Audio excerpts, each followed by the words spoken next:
শয়তানের অক্ষ হিসাবে চিহ্নিত করেছিলেন তিনটি দেশকে। এক বলেছিলেন লিবিয়া, দুই ছিল উত্তর কোরিয়া, আর তিন হচ্ছে ইরান।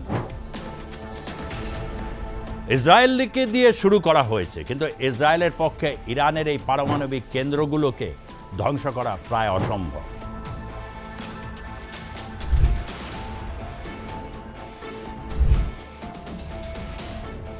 এই যুদ্ধ প্রলম্বিত হলে গোটা পৃথিবীতে একটা তেলের সংকট রাখবে। বিশেষ করে ভারতের কাছে এটা তো অত্যন্ত দুশ্চিন্তার বিষয়। 85% তেল ভারত আমদানি করে। শিয়া সুন্নির এই লড়াইয়ে কে হবে নেতা? ইরান, না ওইদিকে টার্কি, না এদিকে পাকিস্তান?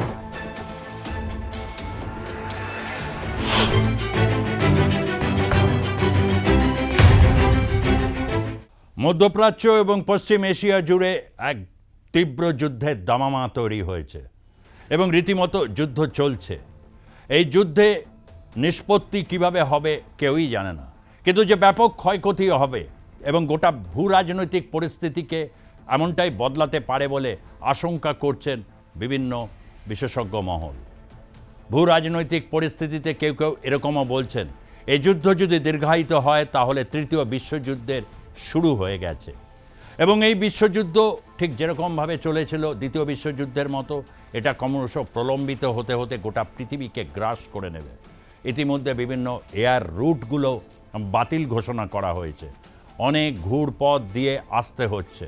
যুদ্ধ পরিস্থিতি এমনই যে মিসাইল পুরো আকাশকে ছেয়ে ফেলছে, যে ক্ষেত্রে যে কোনো কমার্শিয়াল ফ্লাইটের কাছে অত্যন্ত বিপজ্জনক হয়ে দাঁড়াচ্ছে পরিস্থিতি।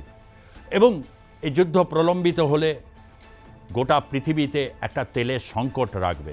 বিশেষ করে ভারতের কাছে এটা তো অত্যন্ত দুশ্চিন্তার বিষয়। 85% তেল ভারত আমদানি করে এবং তার অন্যতম বিক্রেতার হিসাবে ইরান যেমন রয়েছে, সৌদি আরব রয়েছে, মধ্যপ্রাচ্যের অনেক দেশ রয়েছে, রাশিয়াও অবশ্য রয়েছে। এই রকম পরিস্থিতি যখন চলছে তখন বারবার করে ইরান এর উপর আক্রমণ হানছে এবং ইরানের যা পরিস্থিতি, সেই পরিস্থিতি সরাসরি চ্যালেঞ্জ জানাচ্ছে আয়াতুল্লাহ খামেনি রেজিমের বিরুদ্ধে। আয়াতুল্লাহ খামেনি ইরানের শীর্ষ নেতা, যিনি একজন আয়াতোল্লাহ। আয়াতোল্লাহ শব্দের অর্থ একজন পণ্ডিত ব্যক্তি, ডিন বলা হয় ইউনিভার্সিটির যারা রয়েছেন। এরকম ইরান জুড়ে বিভিন্ন ইউনিভার্সিটি রয়েছে, তাদের যে কর্তা তাদেরকে আয়াতোল্লাহ বলা হয়। ইরান পারস্য সভ্যতার দেশ, তার প্রাচীন সভ্যতা পারসিক সভ্যতা। 700 শতকে সেখানে ইসলামের আগমন ঘটে, অনেকটা ভারতের মতোই। তারপর দীর্ঘকাল সেখানে ইসলাম রাজত্ব করেছে বা করছে এবং এমনই একটা পরিস্থিতি যে অতীতের পারসিক সভ্যতার সংস্কৃতি অনেকটাই বিলীয়মান। অনেক পার্সি যে কারণে হচ্ছে 700-800 শতকেই তারা ভারত ভূমিতে চলে আসে এবং সেখানেই তারা বসতি তৈরি করে। তাই গোটা বিশ্বের এর একটা প্রভাব রয়েছে। ইরান ভারতের সাথে সম্পৃক্ত। চাবাহার বন্দর আমরা জানি যে সেখানে ভারতের ইনভেস্টমেন্ট রয়েছে। অতীতে ভারতের বিভিন্ন বিপদে বা ইসলামিক দুনিয়ার এক প্রতিভূ সুন্নি দেশ হিসাবে পাকিস্তান যখনই ভারতের উপর নানাভাবে জিহাদি কার্যক্রম বা জঙ্গি কার্যক্রম করেছে, ইরান ভারতের পাশে এসে দাঁড়িয়েছে। কিন্তু এই মুহূর্তের ভূ রাজনৈতিক পরিস্থিতি এবং গাজাকে প্রায় মাটিতে মিশিয়ে দেওয়ার কারণে ইসরায়েলের বিরুদ্ধে কিন্তু কোনো ইসলামিক দেশ সেভাবে প্রতিবাদে সোচ্চার হয়নি, পাকিস্তানও হয়নি।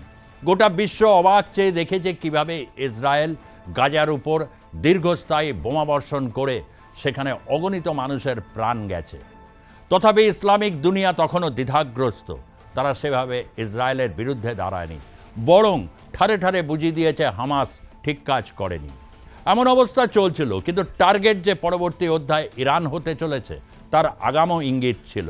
তার কারণ, একদিক থেকে যখন হামাস এই যুদ্ধ করছে, গাজা যখন ভূপাতিত হচ্ছে, সেই সময় হিজবুল্লাহ এবং হুতি তারা হামাসের পাশে দাঁড়িয়ে ক্রমাগত ইসরায়েলের উপর ক্ষেপণাস্ত্র নিক্ষেপ করে গেছে, যে কারণে ইসরায়েলকে যুদ্ধে সেকেন্ড এবং থার্ড ফ্রন্ট খুলতে হয়।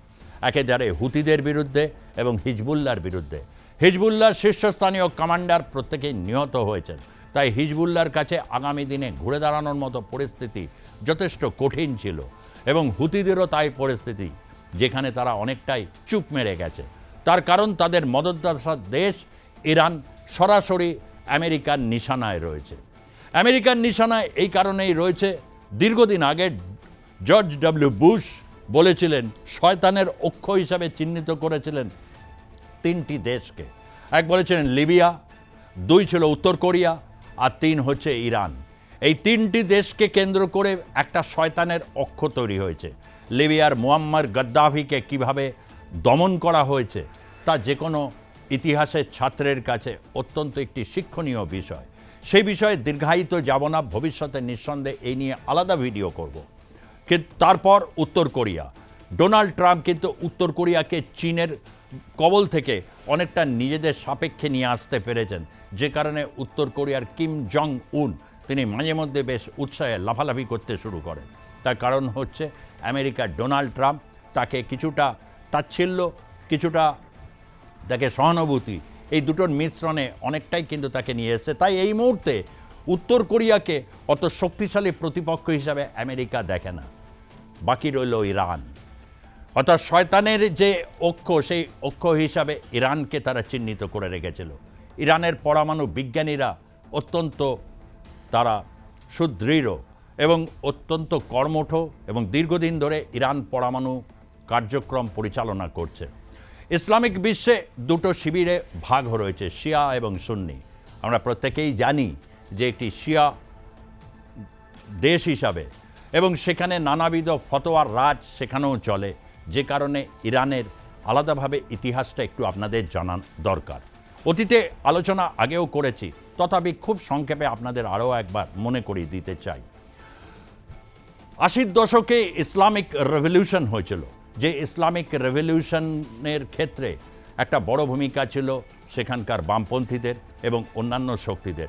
ইরানের এই রেভলিউশনের পর 80-র দশক থেকে অতিক্রম করে আজকে 2025 সাল পর্যন্ত প্রায় 45 বছর ধরে ইরানে এক ধরনের একটা রেজিম চলছে।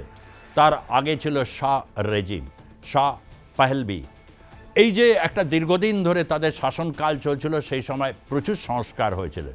বিশেষভাবে ইরানের নারী যারা রয়েছে তারা একটা মুক্তির স্বাদ পেয়েছিলেন এবং ইরানের যারা শিক্ষিত প্রজন্ম রয়েছেন তারা বিভিন্ন গবেষণার কাজে তাদেরকে এগিয়ে আসার জন্য ব্যাপক হারে সরকারি সাহায্য এবং ভর্তুকি দেওয়া হয়েছিল। এবং পাশ্চাত্যের এই সংস্কৃতি ইরানকে নাকি পুরোটাই গ্রাস করে ফেলছে, যা পারসিক সভ্যতা বা ইসলামিক ঐতিহ্য সবকটার বিপরীতে যায়, যে কারণে আয়াতুল্লাহ খামেনির নেতৃত্বে 80-র দশকে এক ব্যাপকতর ইরানিয়ানকে তারা সংহত করতে পারেন এবং শাহ বিদেশে পালিয়ে যান, আমেরিকাতে গিয়ে আশ্রয় নেন এবং তারপর থেকেই চলছে এই রেজিম এবং পুরো ইরান পরিবর্তিত হয়ে যায়। সেদিনের প্রোগ্রেসিভ বা যারা ভেবেছিলেন যে ইরানে গবেষণার মাধ্যমে একটি সমৃদ্ধশালী দেশ হয়ে উঠবে ইরান এবং পাশ্চাত্য শক্তির সাথে যার একটা বোঝাপড়া থাকবে, বৈরী মনোভাব থাকবে না এবং ইসলামিক দুনিয়ার মধ্যেও একটা বড় রকমের পরিবর্তন আসবে, তাদের চলে গেলেন বোরখার অন্তরালে। এই ইরান দীর্ঘদিন ধরে আয়াতুল্লাহ খামেনির বিরুদ্ধে লড়াই করছে এবং আভ্যন্তরীণ পরিস্থিতি যা তৈরি হয়েছিল 2023 সালে, সেই পরিস্থিতি অনেকের কাছেই আপনারা রয়েছেন, ইউটিউবে বিভিন্ন ভিডিওগুলো খুললেই দেখতে পাবেন। সেখানে মহিলারা বোরখা খুলে ফেলছেন, কেউ কেউ অন্তর্বাস পরে বিভিন্ন জায়গায় লোকসমক্ষে চলে আসছেন, কেউ কেউ তাদের চুল কেটে ফেলছেন। অর্থাৎ কোথাও তারা এই মাধ্যমে প্রতিবাদ করছেন নীতি পুলিশ, যাদেরকে বলা হয় রেভলিউশনারি গার্ড। এই রেভলিউশনারি গার্ড আয়াতুল্লাহ খামেনি তৈরি করেছিলেন বিপ্লবকে রক্ষা করার জন্য। তাদের কাজ হচ্ছে মানুষের নাগরিক জীবনের উপর প্রতি মুহূর্তে অত্যন্ত কঠোর এবং সতর্ক নজরদারি করা। অর্থাৎ যেদিন বিস্ফোরণ হলো, পরপর ক্ষেপণাস্ত্র নিয়ে ইসরায়েল আক্রমণ চালালো ইরানের বিরুদ্ধে, অনেক পরমাণু বিজ্ঞানী নিহত হয়েছেন, ইরান জুড়ে একটা শোকের ছায়া। আয়াতুল্লাহ খামেনি তার সহযোগীদের নিয়ে বাংকারে আশ্রয় নিয়েছেন এবং তার সাথে সেই সংবাদও তিনি পাচ্ছেন যে প্রধান সেনা সর্বাধিনায়ক তিনিও নিহত হয়েছেন। আর অন্যদিকে তেহরানের রাস্তায় নেমে পড়েছে সেই উৎসাহী জনতা, তারা তখন স্লোগান তুলছে নিপাত যাক ডিকটেটর, অর্থাৎ এই স্বৈরাচারীর নিপাত যাক। তারা মনে করছেন আজ ইরানের এই পরিস্থিতি বা পশ্চিমা শক্তির এক অপছন্দের তীব্র কারণ হয়ে দাঁড়িয়েছেন এই আয়াতুল্লাহ খোমেনি। তাই এখন খোমেনি বা ইরানের কাছে এই মুহূর্তে জোড়া বিপদ। একদিক থেকে পাশ্চাত্যের এই যে আক্রমণ, ইসরায়েলের যে আক্রমণ, এবং তার সাথে আমেরিকা প্রস্তুতি নিচ্ছে, তার কারণ 60 দিনের একটা প্রতিশ্রুতি ছিল। ইরানকে চেষ্টা করছে বারবার করে হচ্ছে পরমাণু নিরস্ত্রীকরণ চুক্তিতে নিয়ে আসার জন্য। আমেরিকা কোনোভাবেই চায় না যে ইরান একটি পরমাণু শক্তিধর দেশ হয়ে উঠুক। তাহলে মধ্যপ্রাচ্য বা পশ্চিম এশিয়ার যে সমস্ত দেশগুলো প্রায় স্বীকার করে নিয়েছে আমেরিকান প্রভুত্ব, তাদের কাছে ইরানের এই পরমাণু পরিকল্পনা যদি সাকসেসফুল হয় তাহলে তা তীব্র বার্গেনিংয়ের দিকে নিয়ে যাবে, এবং তাদের ভেতরকার পুঞ্জীবিত রাগ আমেরিকার দিকে যে নিক্ষিপ্ত হবে তা আর বলার অপেক্ষা রাখে না। তাই আমেরিকার শাসক, বিশেষ করে যারা রিপাবলিকান, ট্রাম্পের কাছে এই মুহূর্তে সবচেয়ে বড় চ্যালেঞ্জ হচ্ছে ইরানকে বাগে নিয়ে আসা। এই বাগে নিয়ে আসার জন্য সতর্কবার্তা অনেক দিন ধরেই চলছিল। ইউক্রেন রাশিয়ার যুদ্ধের সময়ও ইরান কিন্তু বারবার নিশানায় এসছে, তখন উত্তপ্ত বাক্য বিনিময়। তার আগে পরমাণু কর্মসূচিকে ধীরে ধীরে এমন একটা পর্যায়ে নিয়ে গেছে যা প্রায় পরমাণু বিস্ফোরণ ঘটানোর দোরগোড়ায় এই মুহূর্তে ইরান দাঁড়িয়ে আছে। তাই তার সমস্ত পরমাণু স্থাপনাগুলোকে ধ্বংস করে দিতে পারলে আবার পূর্বাবস্থায় ফিরে যাবে। একদিকে তাই অভ্যন্তরীণ শক্তিগুলো সেখানে খোমেনির বিরুদ্ধে যেমন বিক্ষোভ প্রদর্শন করছে, সুযোগ পেলেই খোমেনিকে তারা উৎখাত করবে, ঠিক তেমনিভাবে আমেরিকা পশ্চিমা শক্তি এখন সমস্ত শক্তিকে কেন্দ্রীভূত করছে ইরানে। কিন্তু পারবে কি ইসরায়েল 1000 কিলোমিটার দূর থেকে বারবার করে আক্রমণ হেনে সত্যিই কি এরকম দুর্ভেদ্য পারমাণবিক স্থাপনাগুলোকে ধ্বংস করে দিতে? বরং তাদের আয়রন ডোম, যে আয়রন ডোম নিয়ে বিশ্বব্যাপী একটা বিরাট মিথ তৈরি হয়েছে, তাকে ভেদ করে কিন্তু তেল আবিবের উপর অনেক ক্ষেপণাস্ত্র আছড়ে পড়েছে।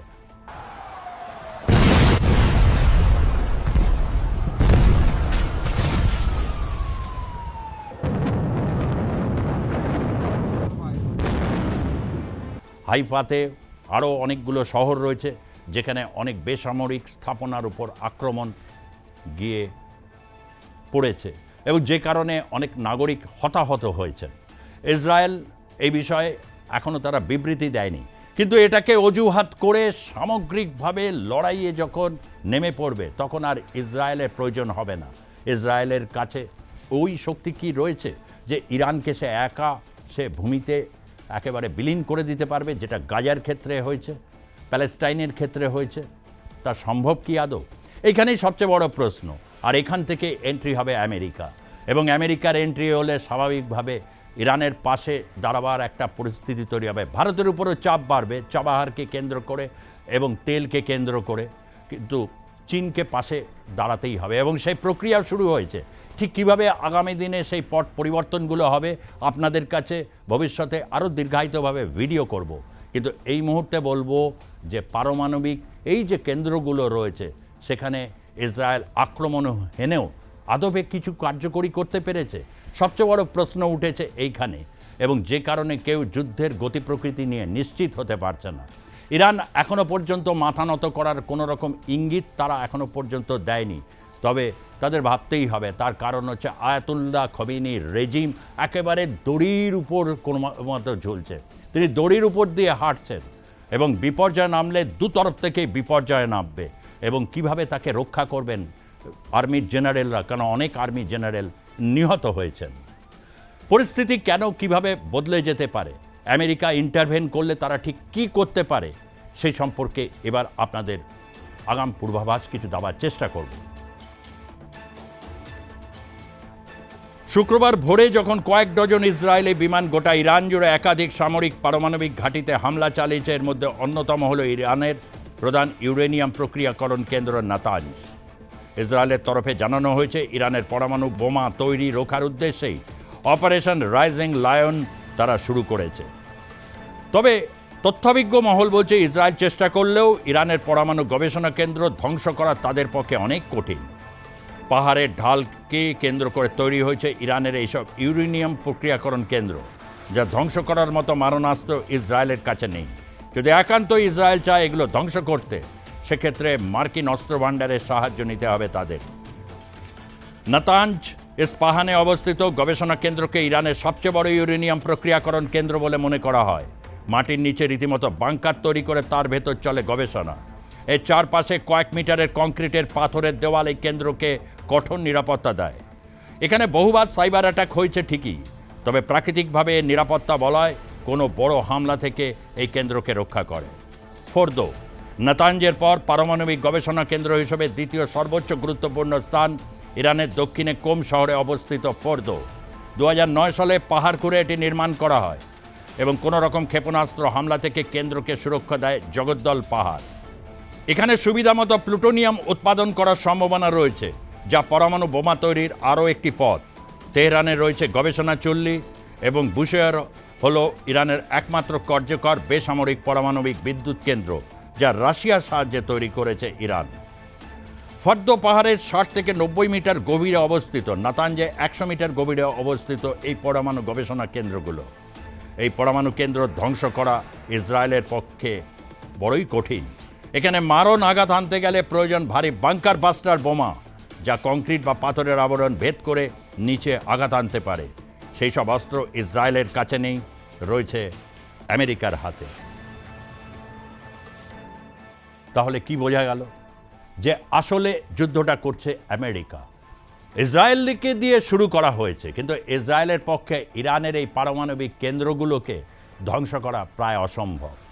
এবং যে কারণে হয়তো আমেরিকা রীতিমতো হুমকি দিয়ে রেখেছে, বলেছে যে আমেরিকার উদ্দেশ্য সতর্ক বার্তা পাঠিয়েছে। অবশ্যই চীন, রাশিয়া আন্তর্জাতিক সেখানে অনেক রকমের সহযোগিতা ইরান এখন প্রত্যাশা করছে। পাকিস্তানও এই বিষয়ে মুখ খুলেছে এবং তারা এই বিষয়ে চুপ করে নেই। তারা বলেছে যে ইসরায়েলকে তারা টার্গেট করেছে, অর্থাৎ ইসরায়েলকে টার্গেট করে আমেরিকার উদ্দেশ্যে বার্তা দিয়েছে। কিন্তু এত সব পরেও কি ডোনাল্ড ট্রাম্পকে থামানো যাবে? কোথাও কি ওয়েট করে রয়েছে বড় হাইড্রোজেন বোমা, যার অভিঘাতে হয়তো চূর্ণ বিচীর্ণ করবে? তার কারণ আমেরিকা কিছুতেই ইরানকে পারমাণবিক শক্তিধর রাষ্ট্র হিসাবে দেখতে চায় না। পশ্চিম এশিয়া এবং মধ্য এশিয়ার যে আমেরিকার যে কবজা করে রেখেছে এবং তেলের বাণিজ্যের উপর তার যে অধিকার জমিয়ে রেখেছে এবং সমস্ত ক্ষেত্রে যেভাবে আমেরিকা তার প্রতিপত্তি তৈরি করেছে, যা ইসলামিক বিশ্বের কাছে এক বিরাট থ্রেট, কিন্তু তারা এই বিষয়ে কখনোই ঐক্যমতে পৌঁছতে পারেনি। ইরান এক সময় দোস্ত ছিল, পরবর্তী দীর্ঘ সময় গেছে শিয়া সুন্নির এই লড়াইয়ে কে হবে নেতা, ইরান না ওইদিকে টার্কি না এদিকে পাকিস্তান। এই দ্বন্দ্বেই অনেক সময় কেটে গেছে, যে সময়ের অভ্যন্তরে বিলীন হয়ে গেল গাজা। আগামীর সময় তাই তেহরান রক্ষা করা ইরানের কাছে এখন এক পবিত্র ধর্মীয় কর্তব্য হয়ে দাঁড়িয়েছে। দেখা যাক কোন পথে গড়ায়। আর প্রত্যেকটা বিষয় নিয়ে সত্যিকারের যে ঘটনা, সত্যিকারের যে স্টোরিটা থাকে, সেই স্টোরিটা আমি আপনাদের কাছে তুলে ধরব। ভালো থাকবেন, সুস্থ থাকবেন, সতর্ক থাকবেন এবং অবশ্যই আর প্লাস ডিজিটাল সাবস্ক্রাইব করবেন।